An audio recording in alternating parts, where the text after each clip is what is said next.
كلاسيكو الصعري والحسم، ريال مدريد باغي ينتقم من برشلونه، باغي يثبت الهيمنه.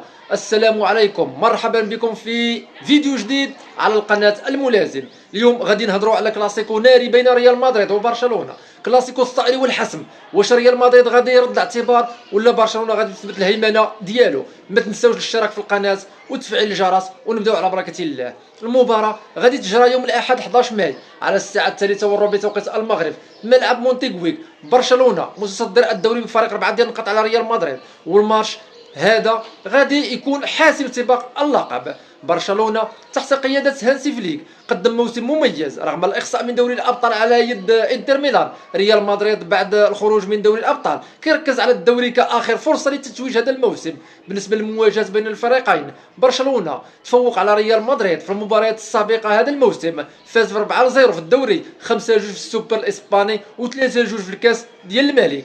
ريال مدريد غادي يدخل المباراة وعينه على الثأر بالنسبة للغيابات والإصابات.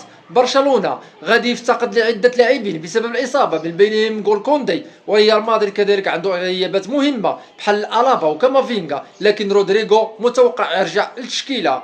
بالنسبة لمفاتيح الفوز لكل فريق، برشلونة خاصو يستغل التفوق النفسي والأداء الجماعي باش يحسم المباراة، أما ريال مدريد خاصو يكون مركز ويستغل الفرص، خصوصا مع وجود لاعبين متمرسين في الهجمات المرتده.